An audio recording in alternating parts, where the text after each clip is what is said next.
چاؤموس، سال کا آخری تہوار چاؤموس۔ چاؤموس ایک مذہبی تہوار ہے جو وادی کیلاش کے کالاشا لوگ ہر سال دسمبر کے مہینے میں مناتے ہیں۔ یہ تہوار دسمبر مہینے کے شروع میں منایا جاتا ہے۔ اس مہینے کو چاؤموس مسترو کہا جاتا ہے۔ اس تہوار کو کالاشا زبان میں گونا چاؤموس یاد کے نام سے بھی جانا جاتا ہے، یعنی سب سے عظیم تہوار کی یادیں۔ یہ تہوار وادی روکمو اور موموریت میں موسیقی کے آلات استعمال کیے بغیر منایا جاتا ہے، جبکہ وادی بیریو میں موسیقی کے آلات استعمال کرتے ہیں۔ چاؤموس تہوار مذہبی رسومات کا ایک سلسلہ ہے جو کالاشا سال کے کیلنڈر کے اختتام اور نئے سال کی آمد کی علامت ہے۔ سال کے اس وقت تک کالاشا لوگوں نے پنیر، خشک میوہ جات اور اناج ذخیرہ کر لیا ہوتا ہے۔ ہر رسم کے لیے اناج کا ایک مخصوص پیمانہ ہوتا ہے۔ اس کے بعد اخروٹ کو پیس کر روٹی بنانے کے لیے استعمال کیا جاتا ہے، جو کہ تہوار کا ایک لازمی حصہ ہے۔ تہوار کے دوران کالاشا لوگ عبادت کرتے ہیں، قربانی کرتے ہیں، رقص کرتے ہیں اور گانے گاتے ہیں۔ چاؤموس تہوار کے دوران مرنے والے روحوں کے لیے بھی ایک دن مختص ہے۔ اس دن مرنے والوں کی ایصال ثواب کے لیے خصوصی دعا کرتے ہیں۔ چاؤموس تہوار میں مختلف مراسم ادا کیے جاتے ہیں، جو کہ ہم آپ کو تفصیلاً بتائیں گے تاکہ آپ کالاشا لوگوں اور ان کے مراسم کے حوالے سے کسی غلط فہمی کا شکار نہ ہوں۔ سرارزاری، چاؤموس تہوار کا پہلا رسم سرارزاری کہلاتا ہے۔ اس رسم کو گاؤں کے پاس موجود مذہبی مقام میں ادا کیا جاتا ہے، اور ساتھ ہی خواتین گھر میں موجود افراد سمیت مال مویشیوں کے لیے بھی خصوصی دعا کرتے ہیں۔ اس دعا کو کولانی جسٹک کہا جاتا ہے۔ اس موقع پر گھر والے انہیں کھانا اور خشک میوہ جات پیش کرتے ہیں۔ یہ بات بہت اہم ہے کہ سرارزاری کالاشا لوگوں کے لیے چاؤموس تہوار کا پہلا رسم ہے۔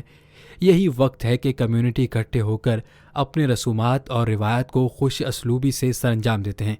یہ رسم کالاشا ثقافت اور مذہب کا ایک لازمی حصہ ہے اور بڑے جوش و خروش اور خوشی کے ساتھ منایا جاتا ہے۔ گوشت سارز، مویشی خانوں میں جا کر خصوصی روٹی تیار کرتے ہیں۔ اس کی خاص بات یہ ہے کہ اس روٹی کو پاکیزگی کی حالت میں مرد اپنے ہاتھوں سے تیار کرتے ہیں۔ اس کے بعد مویشی خانوں اور عبادت گاہوں میں خصوصی دعا کرتے ہیں۔ چوئی ناری، اس دن لڑکے اور لڑکیاں چوئن نامی پودے کی شاخیں لاتے ہیں۔ یہ سدا بہار پودا ہے۔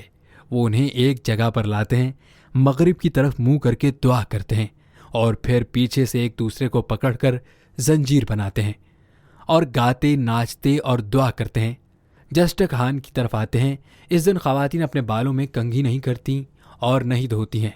ان کو یہ کام پہلے ہی کرنا پڑتا ہے۔ جسٹک ہان کی صفائی کی جاتی ہے اور پچھلے سال بنائی گئی تمام تصویریں مٹائی جاتی ہیں۔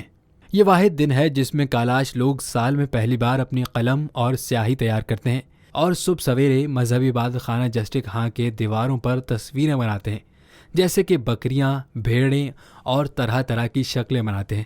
پھر لوگ گندم پیسنے جاتے ہیں اور رات کو لوگ آٹے سے بکریاں، بھیڑیں اور طرح طرح کی شکلیں بناتے ہیں۔ تہوار سے متعلق گھروں میں مذہبی گانے گائے جاتے ہیں اور رقص کیا جاتا ہے۔ ان میں سے کچھ گانوں کو مقدس گیت کہا جاتا ہے۔ گھر میں داخل ہونے والے ہر فرد کو تمام گھروں میں کھانا اور پھل پیش کیے جاتے ہیں۔ آٹے سے بنے جانور سجائے جاتے ہیں۔ پھر لوگ فجر سے پہلے بیدار ہوتے ہیں اور آٹے سے بنائے گئے جانوروں کو بھگانے کی رسم ادا کرتے ہیں۔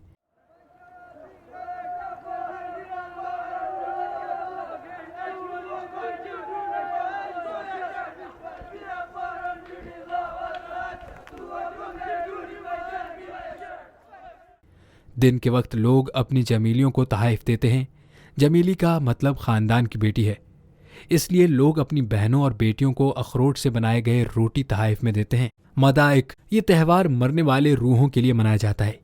مدائک کے دن ایک دوسرے کے گھروں میں جاتے ہیں، مختلف قسم کے خوراک پکاتے ہیں اور اس دن رواں سال وفات ہونے والوں کے گھروں میں جاتے ہیں تاکہ ان کی یاد میں صدقہ دیا جائے، اور پھر شام کو ہر گھر سے اخروٹ سے بنائی گئی روٹی، خشک میوہ جات، پھل اور مٹھائیاں لے کر جسٹک ہان جاتے ہیں۔ جسٹک ہان میں کالاشا لوگ جمع ہوتے ہیں۔ دروازے کے باہر مرنے والے روحوں کے لیے چلغوزے کی خاص لکڑی جلاتے ہیں، ساتھ میں کھانا بھی رکھتے ہیں اور جسٹک ہان کے اندر اسی لکڑی کے مشعل بنا کر جلاتے ہیں۔ اس کے بعد ایک بزرگ جسٹک ہان سے باہر جا کر مرنے والے روحوں کو بلند آواز میں پکارتا ہے، اے گڑا بشارا اتجیج پیو پارا۔ اس کا مطلب کچھ یوں ہے کہ اے بزرگوں، آؤ، کھاؤ پیو اور واپس جاؤ، اور اس میں موجود تمام کالاشا لوگ 5 منٹ کی خاموشی اختیار کر لیتے ہیں۔ اس کے بعد جو کچھ لوگوں نے خوراک، میوہ جات اور مٹھائیاں لائے تھے وہ آپس میں تقسیم کرتے ہیں۔ اس کے علاوہ مرنے والے کی یاد میں گھروں میں بھی وہی خوراک، خشک میوہ جات اور مٹھائیاں گھر کے باہر رکھتے ہیں۔ اس سے یہ اندازہ لگایا جا سکتا ہے کہ کالاشا مذہب میں مرنے کے بعد کی زندگی پر پختہ یقین رکھتے ہیں۔ ان کا ماننا ہے کہ مرنے کے بعد روحیں ہمیشہ زندہ رہتی ہیں۔ ساولک ہاری فقرہ ساولک ہاری کا مطلب ہے ٹوکری لے جاؤ۔ یہ تقریب تمام جگہوں پر نہیں منائی جاتی ہے، صرف وادی مومریت کے باسی اس رسم کو ادا کرتے ہیں۔ لوگ گھر کے تمام کپڑے، بستر اور سب کچھ دھوتے ہیں اور وہ تہوار کے مقدس ترین حصے کے لیے تیار ہونے کے لیے گھروں اور دیہاتوں میں بھی جھاڑو لگاتے ہیں۔ اس دن گاؤں کو پاک کیا جاتا ہے۔ ایک آدمی اپنے ہاتھ میں جلتی ہوئی جونیپر کی شاخ پکڑے گاؤں کے گرد چکر لگاتا ہے۔ اس کے بعد کسی بھی غیر کالاشا کو گاؤں میں داخل ہونے کی اجازت نہیں ہوتی۔ گوشنک لفظ گوشنک کا مطلب ہے مویشی خانوں تک لے جانا۔ دن کے وقت ہر کوئی اپنے آپ کو غسل کر کے پاک کرتے ہیں اور پھر شام کو مرد قربانی کے بکرے کا خون اپنے اوپر چھڑک کر اپنے آپ کو پاک کرتے ہیں، اور عورتوں کو پاک کرنے کے لیے شیش سوچے کا رسم ادا کیا جاتا ہے۔ اس جملے کا مطلب ہے سر کو پاک کرنا۔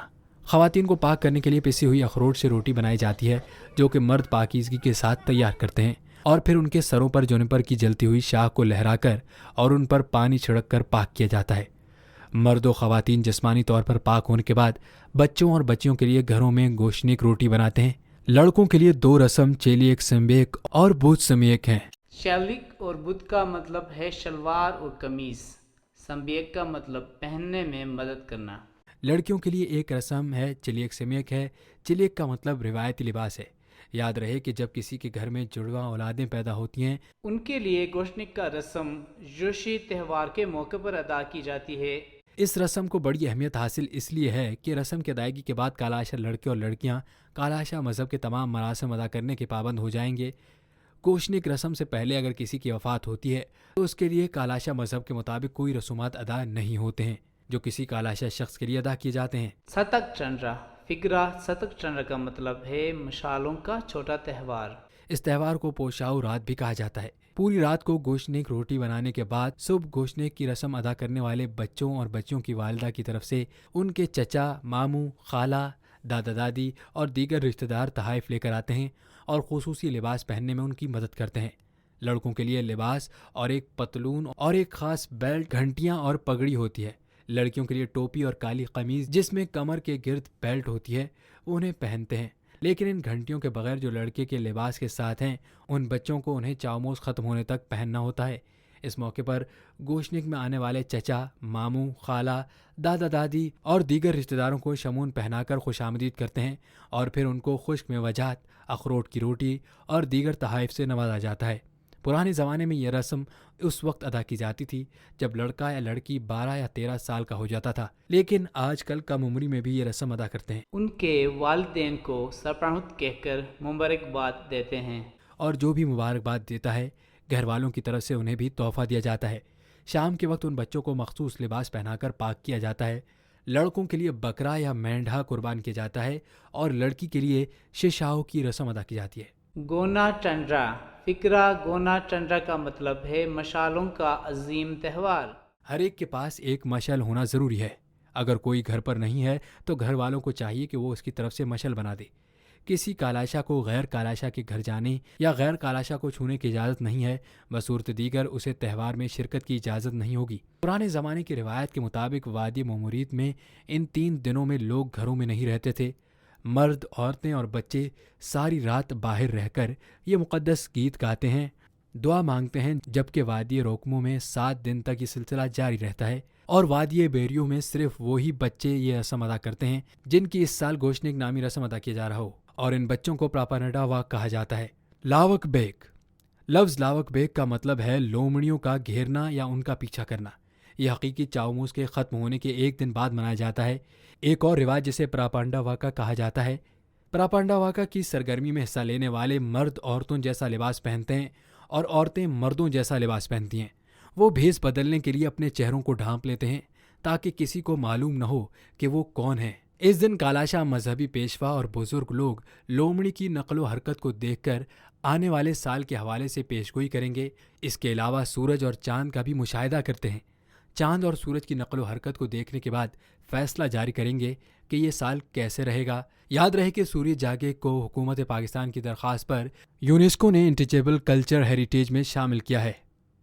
داؤ تاتو، تمام بچے اور بچیاں گھر گھر کلانی جسٹک اور مذہبی گیت گاتے ہوئے لوبیا اور اخروٹ اکٹھا کرتے ہیں۔ کلانی جسٹک کا مطلب دعا ہے۔ گھروں سے لوبیا اور اخروٹ جمع کرتے ہوئے گھر والوں کی بھلائی کے لیے خصوصی دعا کا اہتمام کرتے ہیں۔ جمع شدہ لوبیا پکا کر گاؤں میں تقسیم کرتے ہیں۔ آخری رسم کگایک۔ لفظ کگایک لفظ کگا کا شائستہ تلفظ ہے جس کا مطلب کوا ہے۔ اس رسم میں گاؤں والے ایک گھر میں جمع ہوتے ہیں اور کگایک رسم کے حوالے سے ساری رات دعائیں مانگتے ہیں۔ کالاشا لوگوں کا ماننا ہے کہ خدا ایک پرندے کی شکل میں ایک روح بھیجتا ہے جو ایک سفید پرندہ ہے، اور یہ پرندہ صبح سویرے کنووں کے درمیان اڑتا ہے اور تمام دعاؤں کو ڈیزاؤ کے پاس لے جاتا ہے۔ صبح سویرے ہر خاندان کا ایک فرد ابلی ہوئی لوبیا، اخروٹ اور چھلکے لے کر گھر سے نکلتا ہے اور وہ کوے کے دیکھنے تک انتظار کرتے ہیں۔ کووں کو دیکھتے ہی وہ لوبیا ان کی طرف پھینک دیتے ہیں۔ یہ خیال کیا جاتا ہے کہ جو شخص ان کووں کے درمیان سفید پرندے کو دیکھتا ہے وہ خالص انسان ہے، کیونکہ وہ روحوں کو دیکھ سکتا ہے۔ اس رسم کے بعد بچوں اور بچیوں کے لیے خصوصی کھلونے تیار کرتے ہیں۔ اس کا مقصد عملی زندگی میں بچیاں بطور ماں اپنے بچوں کی پرورش اور گھر کی دیکھ بھال کرنے کے طریقے سیکھتی ہیں، جبکہ بچے اپنے گھر بنانے کی، دفاع اور بطور خاوند گھر کے نظام چلانے کے ہنر سیکھتے ہیں۔